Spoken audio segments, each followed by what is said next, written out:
cat person. The cats don't have food. It's sweltering, fucking 98 degrees outside. You go in there and you smell it right away. There it is. I know what I'm about to see right now. And the cats ate her eyeballs and her tongues, and the cats fucking died in the house because no one's feeding them. They already ate grandma. It's really fun. Yeah, it's great. It's really awesome to watch the audience wins. We'll be right back after these messages. You know, we're all like, Jamie, put it up. Jamie's like, show grandma soup. grandma seems the Grandma soup is awesome. When they fucking don't pay the air conditioner, or they don't pay the power bill for so long, the air conditioner cuts off. So it's just like 10 dead cats and the grandma soup. Oh, it's so awesome. grandmothers, they are weepy people. Oh, yeah. Just air that place out. See, that's why you should be able to watch on Saturday Night Live, but you can't. Can't see that. What SNL skit is that? It should be. That's It's just dead women. grandma soup. Pretty good. I mean, the humor is supposed to be dark. I mean, listen, you know military and police officers, and I'm actually currently a sworn deputy sheriff in Frederick County, Virginia, and a reserve police officer in Pocatello, Idaho. So I like that out there. Idaho's great.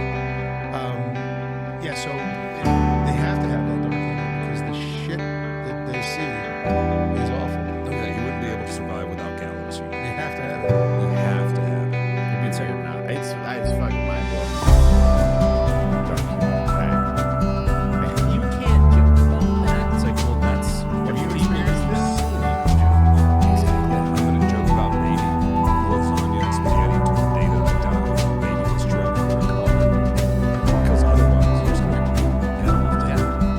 it's gonna get to you. You're gonna be upset. You're gonna be seriously.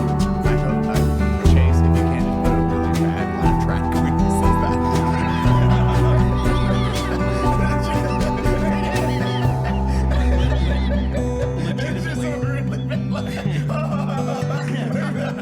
But legitimately, that's how you identify somebody who's never experienced jack shit in their life, is if they get offended like that. Because they're getting offended.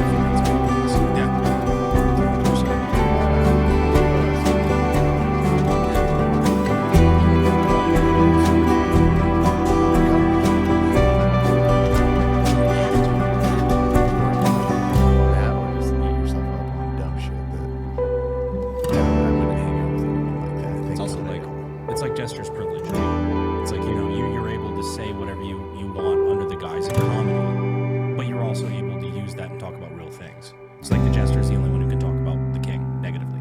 oh yeah, very Like true. something like that. Be a thin line though back in the day. Yeah. Some jesters are like, oh, you got an asshole king.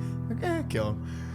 Like, sorry. We're getting there now if we're not too careful. Jeez. Everything's kidding. fine. Anything you say, it's crazy. But I think that's why Greg Gutfeld does so well on the Gutfeld show. It's the number one. He's hilarious. Yeah, it's just, and he always has humor. And I've been doing this show since Red Eye, so I've seen that from the very beginning. And that injecting that humor in it, where there's a little germ of truth in there, and you can make fun of it. That's what people appreciate. Not freaking what's his name dancing about getting the vaccine. Stephen Colbert.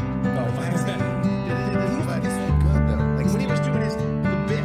Yeah, dude, when he was on Big, he was spot on. He played like a dumbass, just like retarded. Who's the other guy too? The other guy, the British guy, that was really good. He had his own little segment. It's just like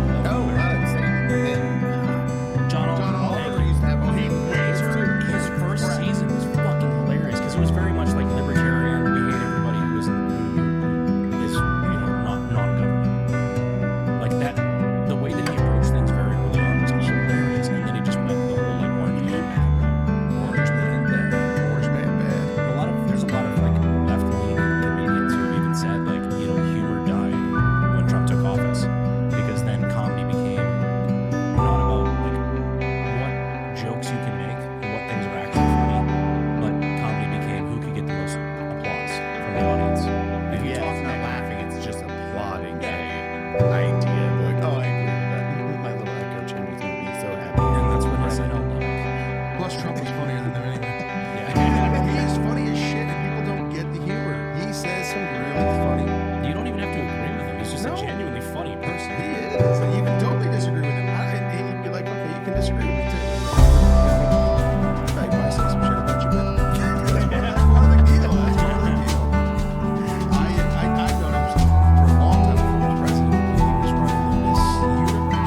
she had to flip the crown, it became a big whole thing. And then so he basically said, have your mind made up before the questions, because this is a beauty contest. I was like, that makes sense to me.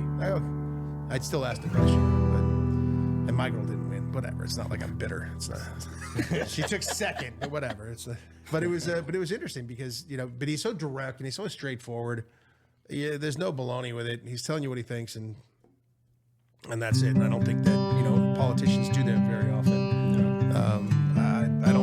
I know a lot of our politicians, and the ones I know that I can speak to, I like them. They're good people, but there are a lot out there that are absolute buffoons who are frighteningly stupid, and it's just true. No, I trust me. I know. You know. It's just that it's shocking that these people are, and this is the crowning achievement of their life. For you take a step down to go serve, and that's a cool thing. That was the moment that there's a moment that you become an actual adult and you realize that your parents were as dumb as you are, and you realize, oh fuck, they're just two people trying to make their way in the world, and that's a moment of growing up. You realize your parents are you.